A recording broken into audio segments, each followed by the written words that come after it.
Well, shalom everybody, Taigwe. Here we are. This is Chief Joseph and Dr. Arlen Riverwind here.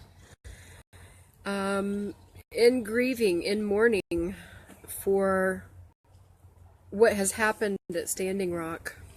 We're just overwhelmed with what's taking place there. What we watched on the live stream last night, it seemed like something out of a horror movie. Watching history replay itself, but yet this was what was really happening. And the reason why we were watching it last night and it was a live stream is because we're halfway around the world. So we're in the Mediterranean area and watching the camp be destroyed, watching the people being forcibly removed, watching them take the pipe from a woman, like it was just a stick, and casually hand it over with one hand to somebody else. The authorities, whoever those authorities were, I know some of them were ATF, alcohol, tobacco, and firearms, but who are the other ones? We don't even know. I mean, really, you're going to use immigration services on native people? That was on the helicopter. Militarized police forces for peaceful protesters? You know, President Trump, we are so grieved. We are so disappointed. We voted for you. We voted for you, and we are so disappointed in you. How could you have done this? I understand the need for independence of oil, but we need to be a little more creative, and we shouldn't be destroying our priceless natural resources to continue pulling oil out of the ground that we're not even going to use in America. We're going to export it to China because it's so filthy dirty that it's not up to standard here. Here we are, we're in Israel, halfway across the world, and we know that you support Israel, and that's something that we love. But you say make America great again. You cannot make America great again until you address the issue of every broken treaty with the first Americans of the land that you are now president over.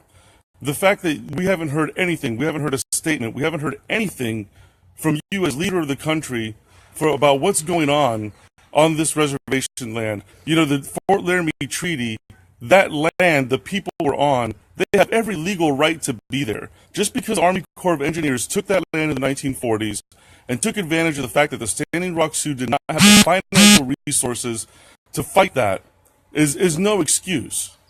This is a treaty drafted by your predecessors.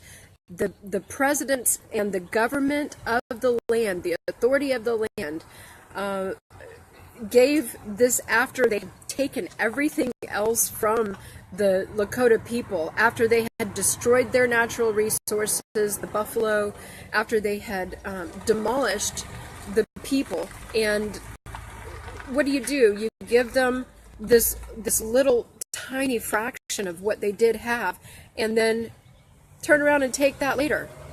This pipe could have gone through Bismarck, but the people of Bismarck didn't want it. So you listen to them without a protest, much of a protest at all. And the people of Bismarck they're happy it doesn't go through their land. Put it through Indian land. Nobody will care, right? But you know what? The world is watching President Trump. The world is watching what you're doing, what's taking place. Yet again, the government is breaking treaty. I would have never thought that a treaty could be broken more than once. But yet here it is. That's exactly what's happening. And our hearts are grieved for the Standing Rock people, our friends who are there, who've been there for months, in a peaceful manner, in peaceful protest. There's no reason to bring militarized police the way that I watched what was taking place yesterday. Military Humvees. I'm an Army veteran. There is no reason why militarized police forces in full battle rattle with machine guns at the ready, as if somebody's going to jump out, right, with a tomahawk or something, or come on.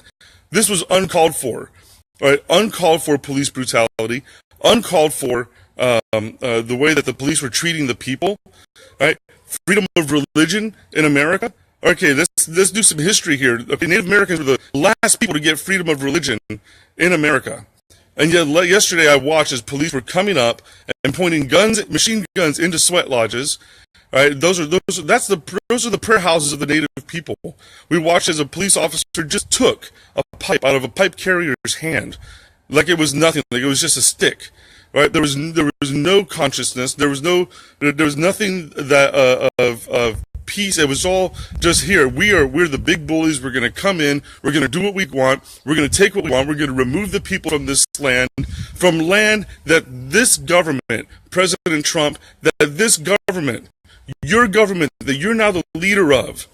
You're now the leader of. You were elected by the people, and you're just sitting idly by and watching this happen. Who knows? Maybe you're not watching it happen. Maybe you don't care. Maybe you don't care that this is happening, right? But President Trump, why don't you get on that live stream? Why don't you see what's taking place in Indian country? You want to make America great again? Start with the Native Americans. Start with the first people who here, the very first people. You're worried about the illegal immigrants and all these things. I understand that.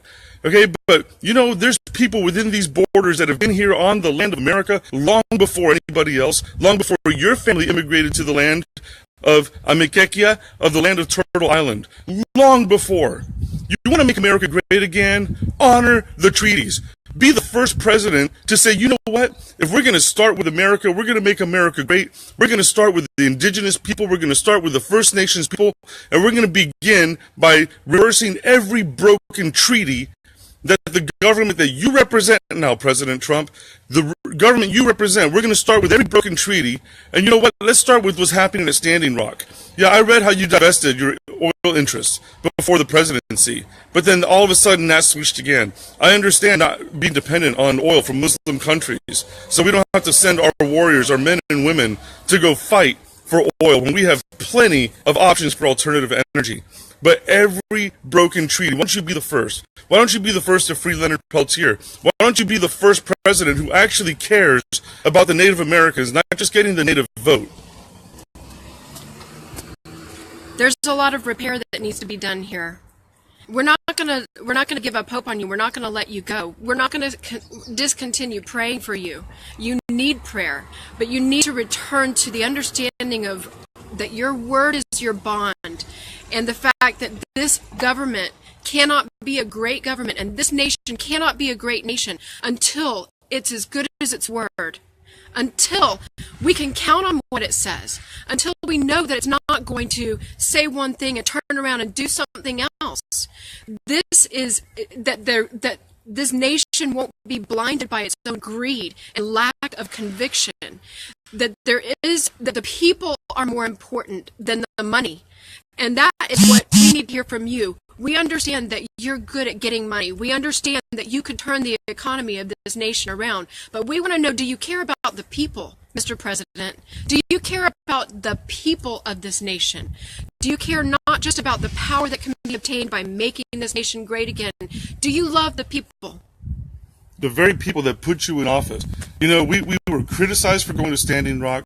We've been called terrorists for going to Standing Rock. Right? Why should the people who are saying, look, U.S. government, be true to your word? You know, with our people, you give your word, it's as good as gold. It's a promise made between you and the Creator. And the Creator does not break covenant. He does not break treaty. We love that you support Israel. We're here in Israel, the only democratic nation in the Middle East, a nation where the indigenous people were restored to their land, the Jewish people, the Judeans restored to their land. But yet, what are you doing with the Native Americans, the indigenous people of Turtle Island? This is one of the biggest reasons that we voted for you, because we like the fact that you call terrorism what it is. That you say, you know, the radical Muslims, they're terrorists. We need to identify them, and we need to combat them in the best way possible. And you are not afraid to call a spade a spade. I'm saying right now that your betrayal of the covenant, of the treaty, of the Laramie Treaty, that is wrong. And you, Mr. President, need to make it right. Calling a spade is great. I'm telling you that that was betrayal of your nation. Betrayal of your nation right there. Because you have a treaty with another nation, the great Lakota people, the Standing Rock Sioux. And so if you're not going to be as good as your word, if you're not going to do this, how can we trust you at all? How can we, I mean, what is terrorism? Your support of Israel was one of the biggest things that gained our vote. And the fact that you know who the enemy is. We've been called terrorists for doing the same thing that you're doing.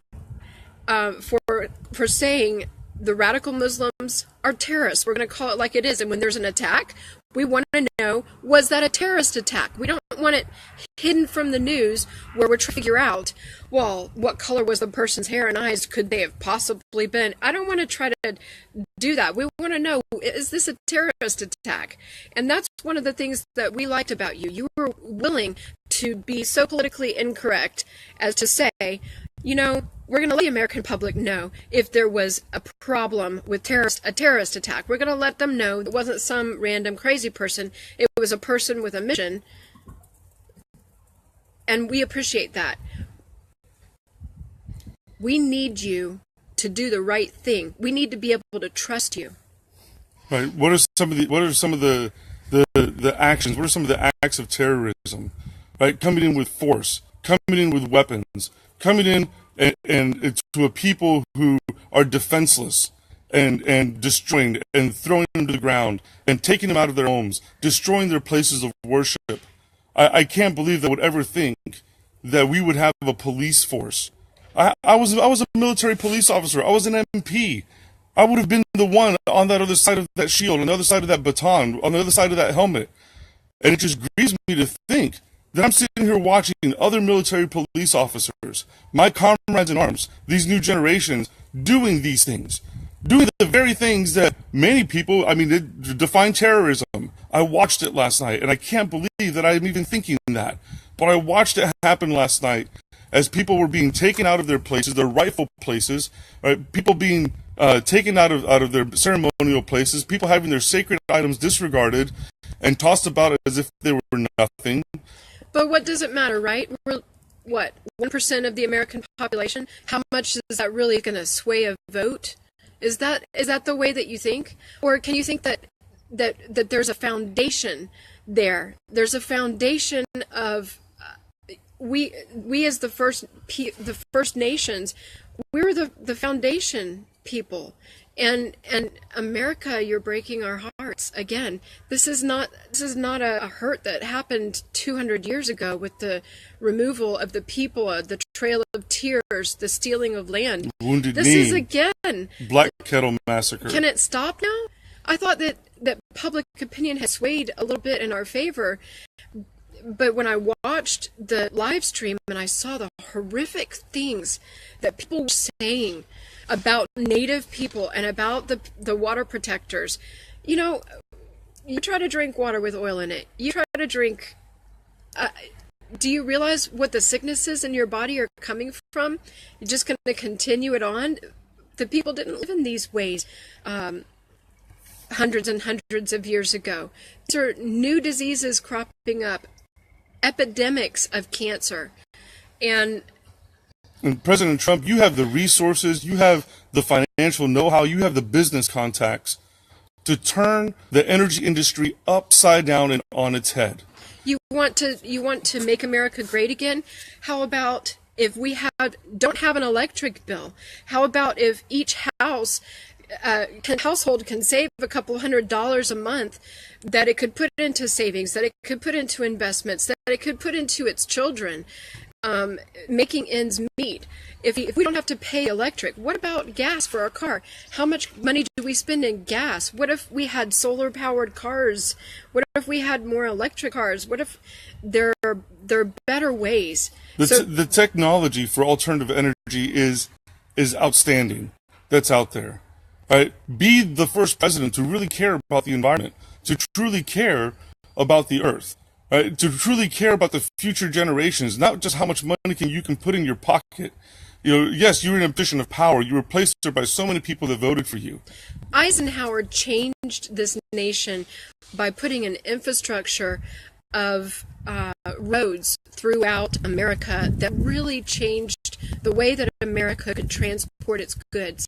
How about if President Trump, you become that president that just the infrastructure of this nation to make it so that it can flourish, that monetarily we're able to retain more of our money so that we can have it to invest in things that matter instead of spending it on something that sends profits to the elite few. Mm-hmm. And I understand maybe you have been one of those elite few, but you understand the people need.